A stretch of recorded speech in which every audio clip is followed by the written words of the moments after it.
Bonjour, je reprends donc l'enregistrement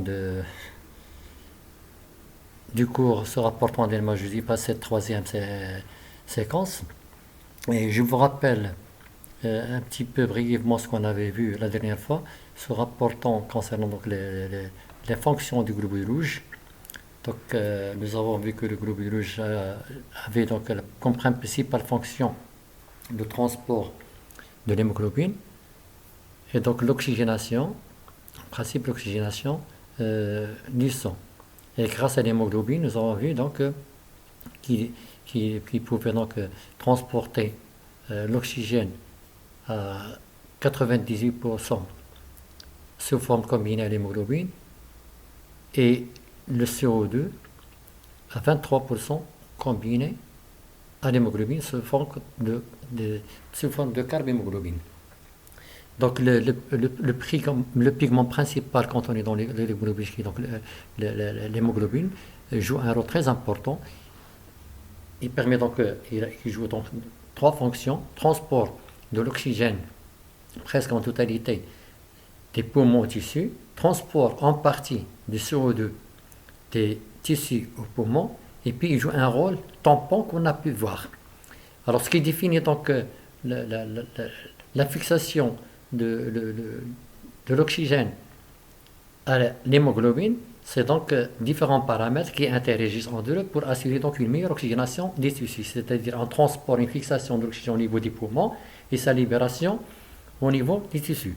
Alors nous avons vu que ce qui permettait ça, suivant qu'on est du côté pulmonaire ou du côté tissulaire, c'est la pression partielle de CO2 qui va être le déclencheur soit de la fixation, avec bien sûr d'autres paramètres, soit la fixation de l'oxygène au niveau des poumons, soit sa libération au niveau des tissus. Donc nous avons vu qu'au niveau pulmonaire,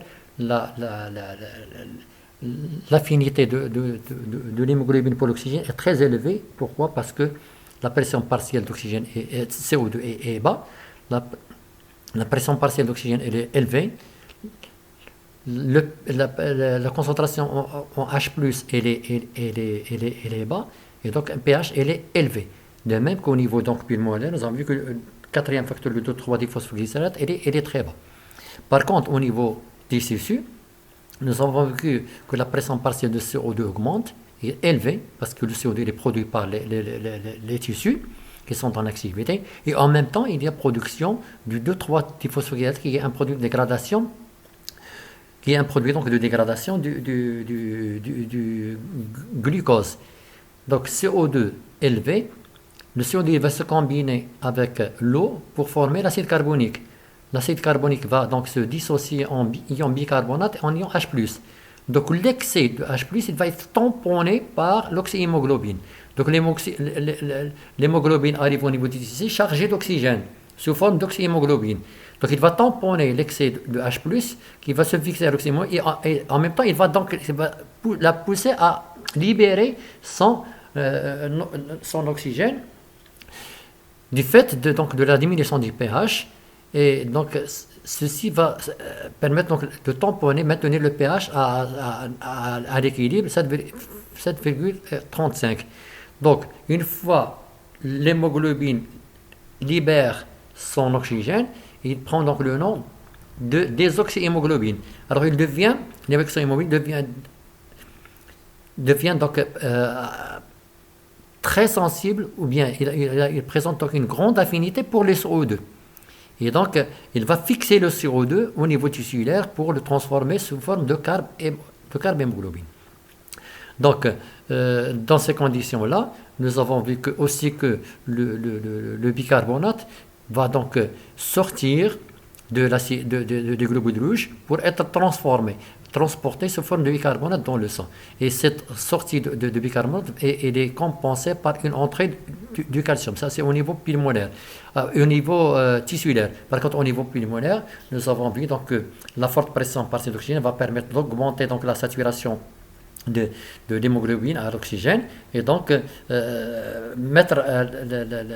charger donc l'hémoglobine en oxygène qui va être transporté vers vers les tissus.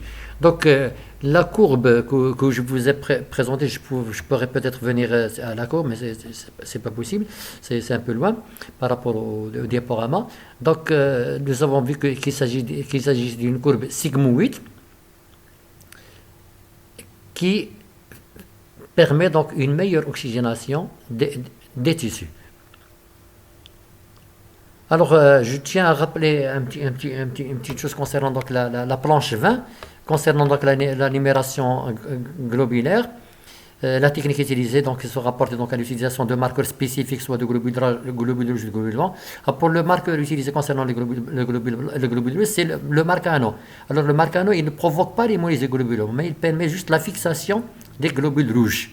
Donc, par contre, le liquide d'Ayen utilisé, il permet donc la lyse des globules rouges grâce à l'acide acétique glacial qu'il contient à 1%, pour ne conserver que les globules blancs qui sont donc, et les colorer donc leur noyau grâce à la présence du bleu de méthylène. Donc c'est juste une petite rectification par rapport à ce qui a été dit. Donc il faut revoir la planche 20 et essayer de corriger ceci. D'ailleurs on en a parlé en TP.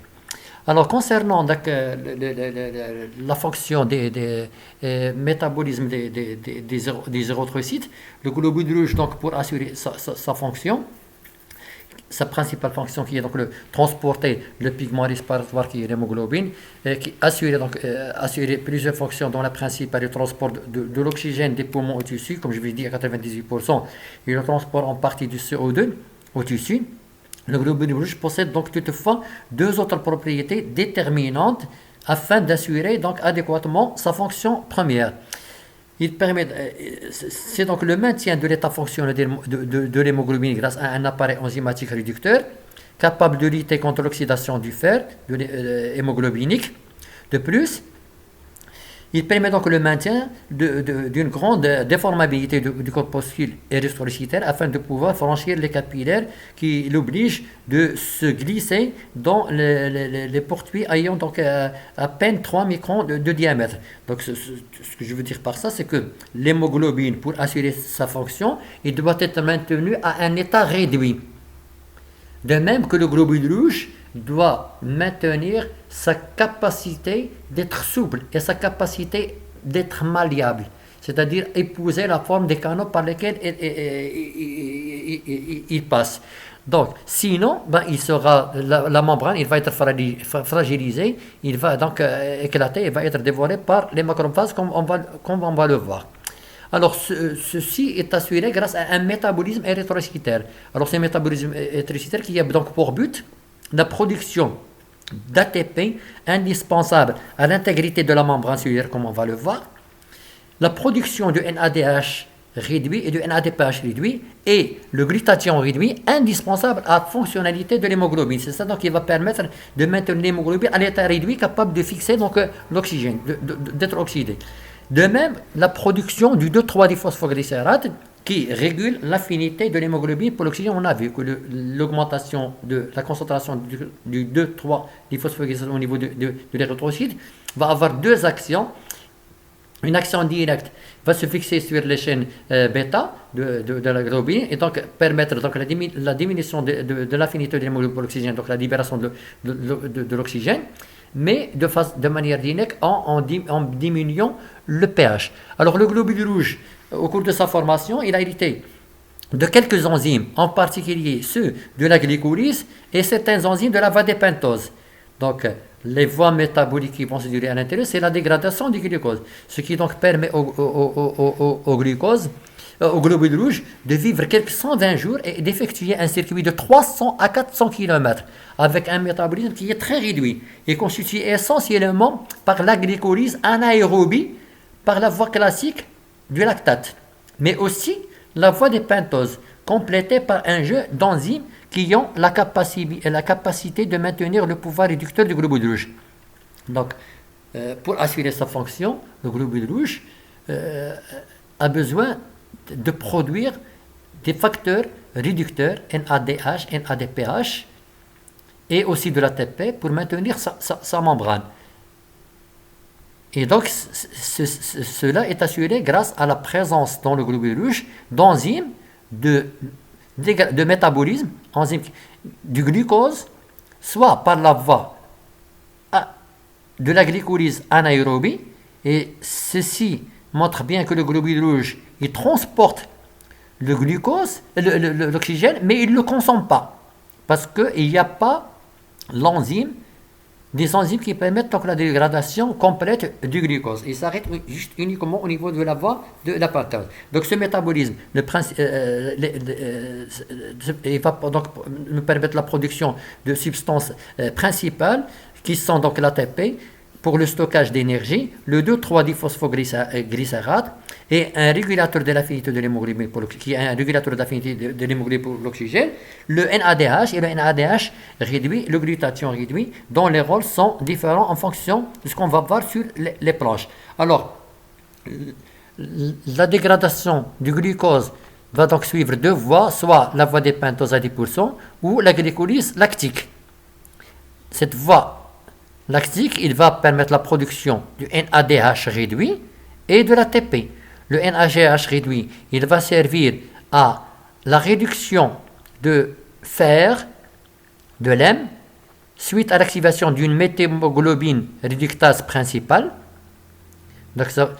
Et l'ATP, il va servir au renouvellement des lipides membranaires, au maintien de la forme biconcave, qui est assurée donc par la présence de spectrine, et à l'activation ou la fonction des pompes à sodium qui permettent donc le maintien de l'équilibre hydrolytique du globule rouge. Alors, la méthémoglobine est obtenue donc par l'oxydation de l'atome de fer ferreux de l'hémoglobine en fer ferrique. Alors, l'ion ferrique est incapable donc de transporter l'oxygène qui ne peut de fait être distribué au tissu. Donc cette méthémoglobine doit être réduite pour que le fer soit à l'état ferreux, capable donc de fixer l'oxygène. Donc à la différence de l'ion ferreux, qui crée une liaison réversible avec la molécule d'oxygène, permettant ainsi la libération de l'oxygène et l'oxygénation des tissus. Son taux normal de cette méthémoglobine chez un sujet sain est de 1 à 2% par rapport à l'hémoglobine totale. Donc il doit être tout le temps réduite. Et cette réduction donc, est assurée par le pouvoir recteur qui est donc le NADH ou le NADPH réduit qu'on va l'avoir qui est produit par la voie de pentose. Donc la réduction de la méthémoglobine se fait donc par la production aussi par la production du NADPH réduit suite à la dégradation du glucose par la voie des pentoses. Alors ce pouvoir réducteur donc va activer donc la méthémoglobine réductase accessoire pour donner donc la méthémoglobine de l'hème sous forme réduite avec un fer ferreux. Mais aussi il va donc activer donc la transformation du glutathion en glutathion réduit dont le rôle est de protéger la globine et les protéines structurales. Donc, le maintien de la glutathion à l'état réduit est très important et se fait par le pouvoir réducteur que présente le NADPH réduit.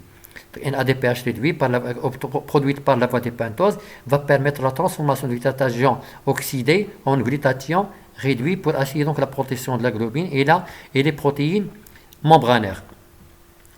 Alors maintenant, le globule rouge, une fois formé, et dans la mesure qu'il ne contient pas de noyau, ne contient pas d'organisme cytoplasmique, pas de mitochondrie, pas d'appareil de Golgi, pas d'appareil donc de biosynthèse de protéines ou de lipides ou quoi que ce soit.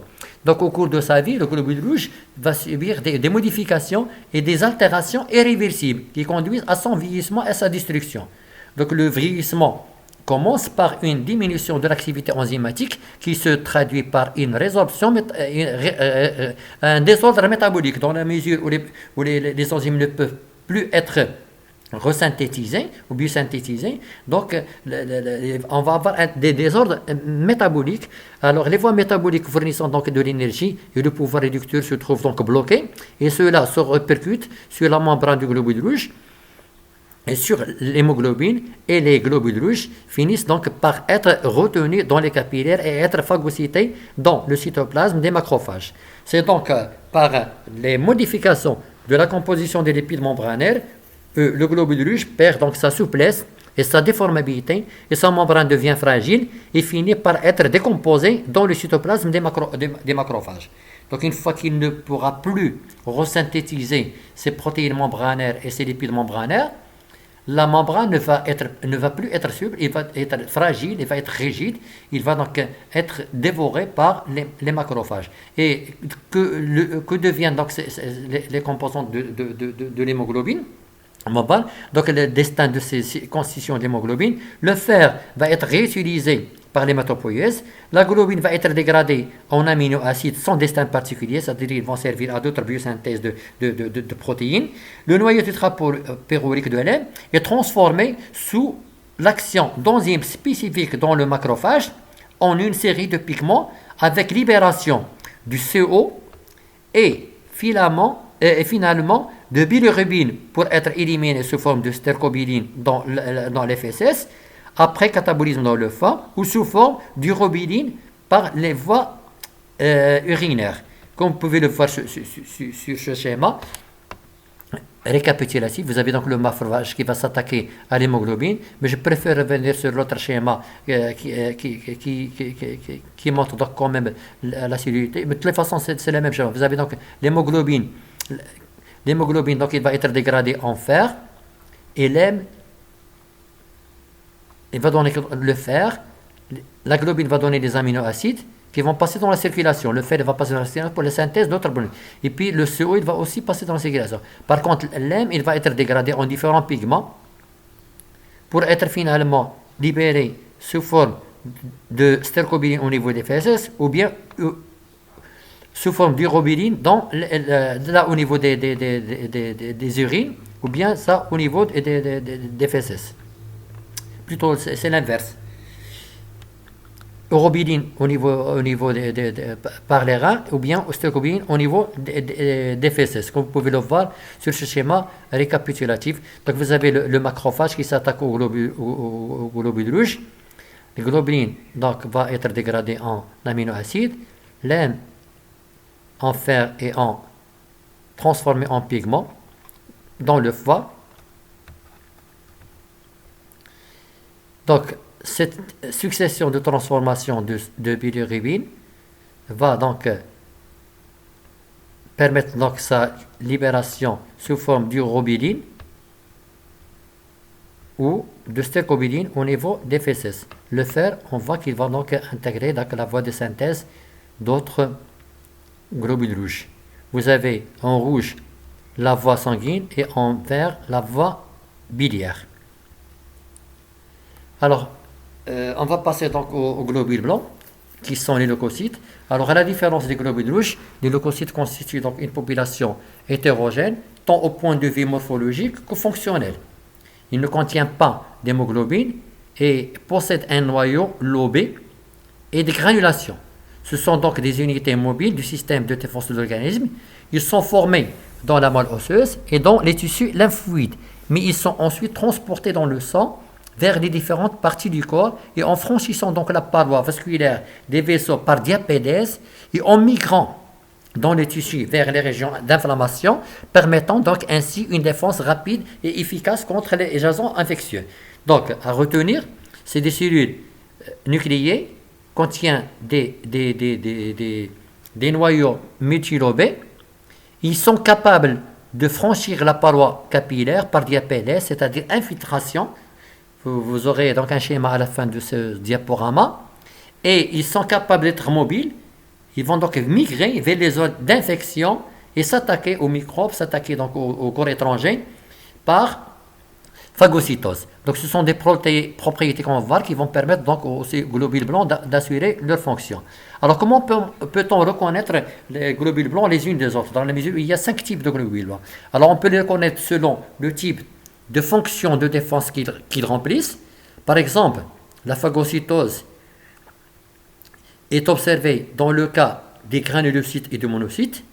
La production d'anticorps ou d'immunité cellulaire il est assuré par les lymphocytes et les plasmocytes. On peut également les classer selon leur lieu d'origine. En fait, il y a une lignée lymphoïde dans le cas des lymphocytes et médulaire pour tous les autres leucocytes sanguins. On peut les classer également selon leur forme et leur noyau. Ils vont présenter différents types de noyaux, des noyaux polynucléaires ou des noyaux mononucléaires. Mais enfin, et la dernière manière de leur classification qui est la plus adaptée, c'est selon donc la présence ou l'absence dans leur cytoplasme de granulation à coloration spécifique. Et là, ça nous permet donc de classer les granulocytes des cellules non granulocytes. Alors habituellement, donc, c'est la taille et le type de granulation qui nous permettent de distinguer donc catégories principales. Donc il y a d'un côté les agranulocytes dont les granulations ne sont pas visibles au microscope optique, ils sont petites, ils ne se colorent pas. Et là, ils sont de deux types. On peut rencontrer le type 1, des lymphocytes de taille 7 à 8 microns, mais avec un rapport noyau sur cytoplasme très élevé. Autrement dit, le cytoplasme occupe presque la totalité de la cellule. Et puis il y a les monocytes qui sont un peu plus grands, 14 à 19 micromètres, avec un rapport noyau sur cytoplasme très bas. Alors les monocytes, sous cette forme de monocytes, se servent donc du sang uniquement pour se rendre au tissu dans lequel ils grossissent et se différencient en macrophages. Donc les monocytes vont évoluer au cours de l'émigration en macrophages qui vont donc assurer la fonction de phagocytose. Deuxième type, les granulocytes ou polynucléaires qu'on va symboliser par un grand P, de taille de 10 à 10 microns, avec un noyau multilobé, avec des lobes on peut avoir 2 à 5 lobes, et dont le cytoplasme contient de nombreux lysosomes et des vésicules sécrétrices ou granules dont les différentes propriétés permettent de distinguer trois types.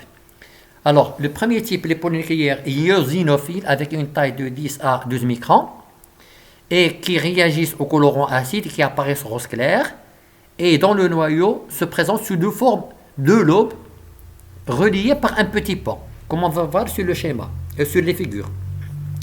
Les polynucléaires basophiles donc réagissent aux colorants basiques, tel le bleu de méthylène. Leur noyau est bilobé et en forme de S. Et les polynucléaires neutrophiles, qui sont plus grands et qui apparaissent violets, avec un noyau méthylobé qui présente 2 à 6 lobes réunis. On peut également rencontrer un sixième type qui est donc le sixième appelé les plasmocytes. Les plasmocytes sont donc les lymphocytes qui vont se transformer en plasmocytes qui vont donc synthétiser les anticorps. Alors comme vous pouvez le voir sur ce frottis, image de frottis sanguin, on peut donc détecter ou reconnaître les globules rouges, les plaquettes et les différents types de leucocytes. Vous avez les lymphocytes qui occupent donc la totalité du cytoplasme.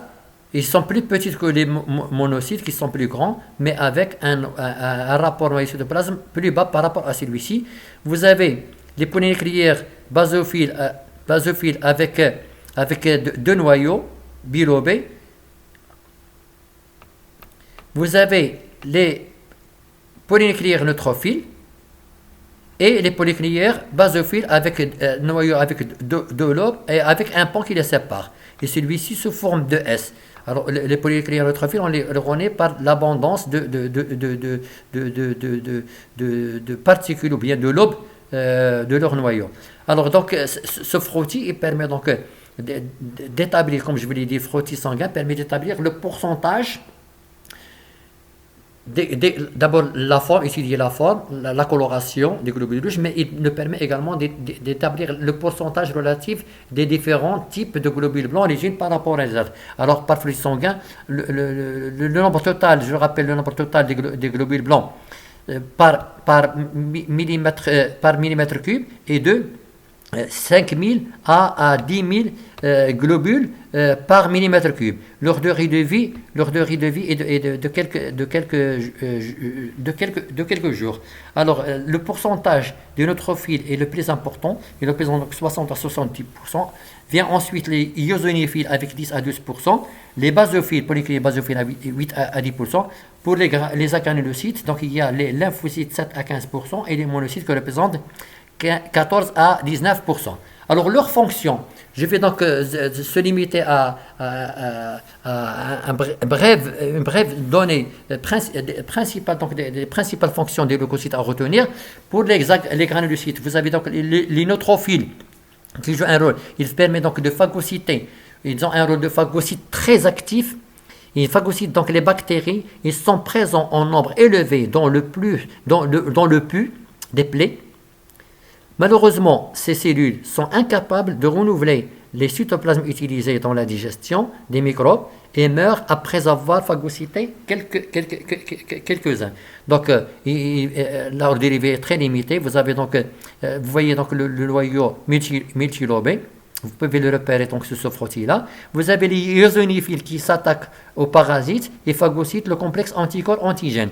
Donc, une fois les anticorps produits par les plasmocytes s'attaquent aux anticorps, donc c'est les eosinophiles qui vont donc s'attaquer à ce complexe.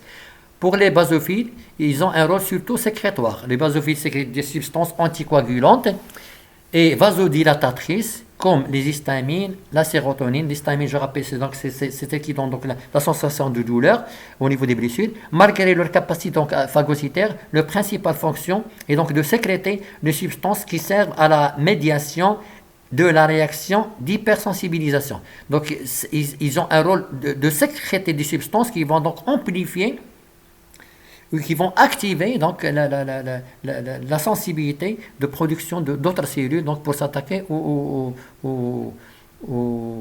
différents donc, corps étrangers, aux antigènes étrangers. Alors pour les agranulocytes, vous avez les lymphocytes servent d'intermédiaires dans les réponses immunitaires, y compris des réactions d'antigènes, anticorps. Ils sont donc de deux types. Il y a les lymphocytes B qui terminent leur développement en devenant donc des cellules immunitaires fonctionnelles dans la moelle osseuse. Les lymphocytes B se transforment donc en plasmocytes P qui synthétisent et sécrètent les protéines spécifiques appelées anticorps ou immunoglobulines. Il s'agit là donc d'une réponse à médiation immorale. Donc ils agissent par la synthèse d'anticorps. Il y a les lymphocytes T ou thymodépendants parce qu'ils migrent de la moelle osseuse au thymus pour donc acquérir en quelques jours leur immunocompétence. Il s'agit donc d'une réponse à médiation cellulaire. Donc les lymphocytes T, ils s'attaquent donc au virus, aux cellules cancéreuses et aux cellules des greffons. Donc c'est eux qui sont des fois responsables du rejet des greffes. Alors les monocytes, ce sont donc des lymphocytes, plutôt le cinquième type de globules blancs. Les monocytes, donc, ils ont comme fonction de phagocytose après leur bien sûr leur transformation en macrophages fixes ou libres. Nous avons dit au début que les macrocytes utilisent le sang juste pour la formation. Une fois qu'ils sortent donc du sang, ils vont se transformer en macrophages. Donc leur fonction, c'est donc la phagocytose. Les fonctions donc des leucocytes sont possibles grâce à leurs propriétés qui sont donc la diapédèse, la mobilité, le chimiotaxisme et la phagocytèse. Et vous avez donc un schéma ici qui illustre donc la diapédèse. Donc c'est la sortie des globules blancs à travers donc le pore, bien qu'il soit plus petit que leur diamètre. Et une fois donc dehors, ils vont donc migrer vers les cellules, vers les zones infectées. Ils vont donc par phagocytose s'attaquer donc au corps étranger qui vont donc digérer par leur sécrétion. Passons donc aux plaquettes rapidement. Alors les plaquettes ou thrombocytes, ce sont donc de très petites cellules dépourvues de noyaux.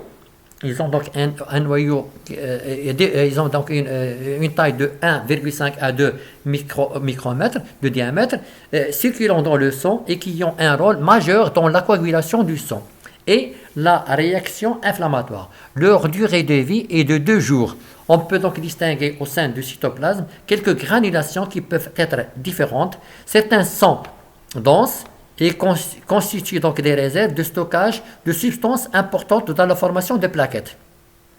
Donc, ils contiennent des granules de sécrétion qui ont des rôles bien particuliers qu'on va voir. Donc, des fois, ils servent même à la stimulation, à la stimulation, donc, comme on va le voir, de la synthèse d'autres plaquettes. Alors, de quoi il est formé? Comment il est formé les plaquettes? Ils sont formés donc à partir donc des hémocytoblastes, cellules souches, qui va donc subir plusieurs divisions, mais sans qu'il y ait division de cytoplasme. Il n'y a que le noyau qui va se diviser.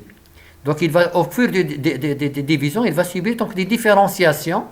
Donc, vous avez les mégacaryoblastes, il va donc donner pro-mégacaryocytes, et finalement, le mégacaryocyte, au niveau du mégacaryocyte, des membranes vont s'entourer, vont donc donner des compartiments cytoplasmiques pour donner donc une plaquette. Voilà. Donc les membranes ils vont entourer donc de contenu cytoplasmique pour former donc les plaquettes. Alors des membranes donc compartimentent donc le cytoplasme des mégacaryocytes, puis la membrane plasmique se fragmente, libérant les plaquettes ou thrombocytes. Alors les stades intermédiaires n'ont pas été représentés, mais juste pour que vous ayez une idée sur ce que c'est, comment est formée donc une plaquette. Alors le rôle ou la fonction des plaquettes, ils interviennent surtout dans le phénomène de l'hémostase. L'hémostase, donc, c'est l'ensemble des mécanismes qui permettent l'arrêt des saignements lors de la rupture ou de la section d'un vaisseau.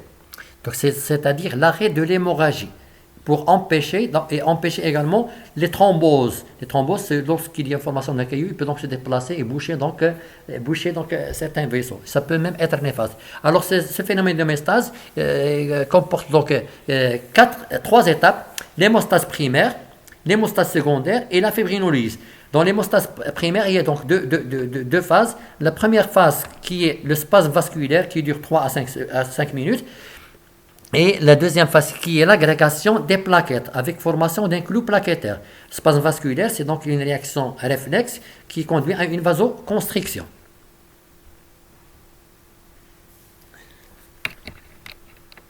L'hémostase secondaire ou coagulation, c'est lorsque la fibrinogène se transforme en filament de fibrine qui forme donc la formation de caillots.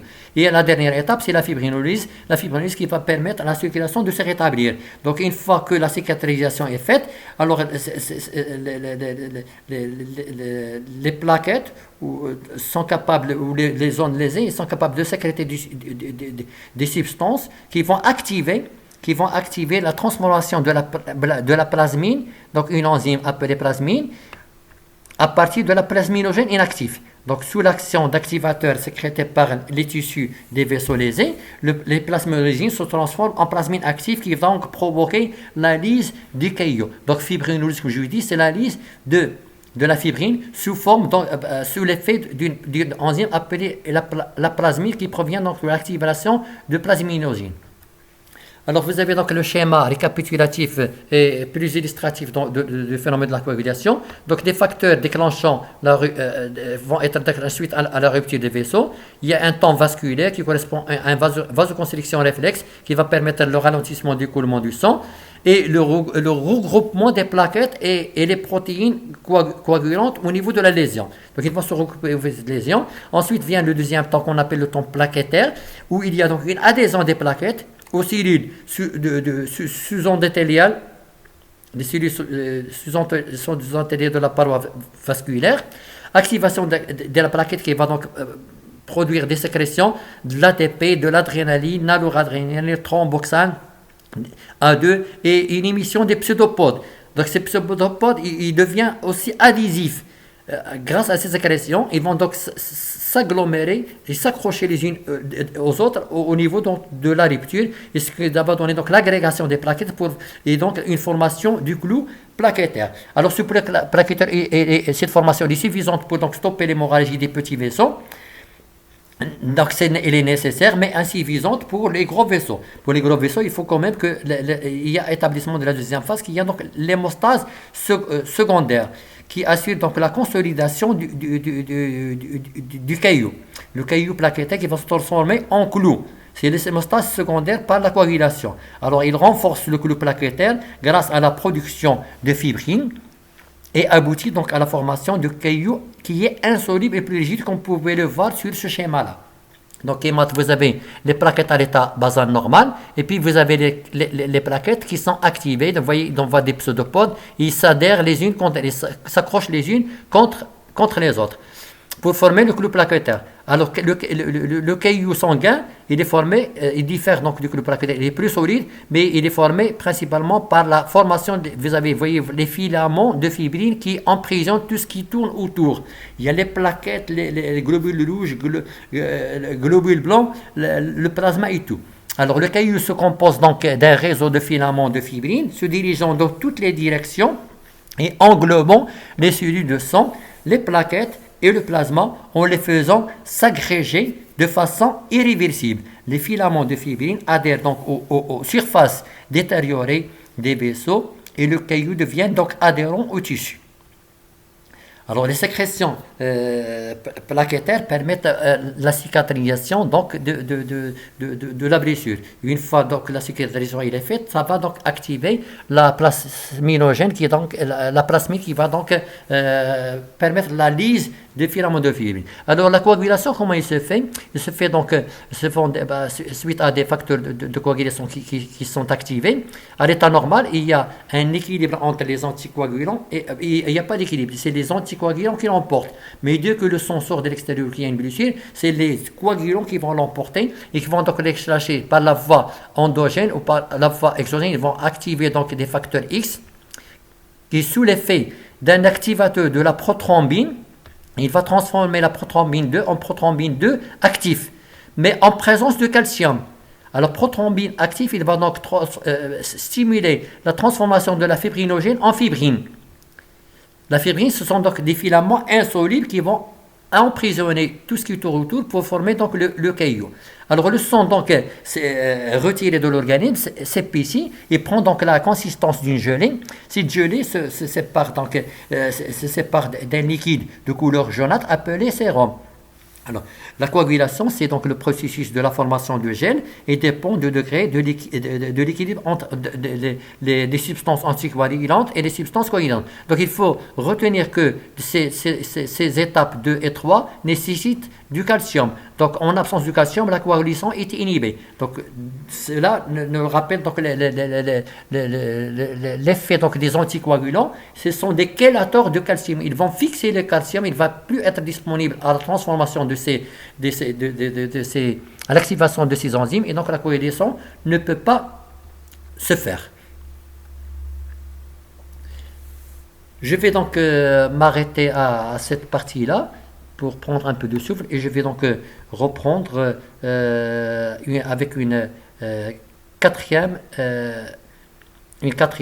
séquence.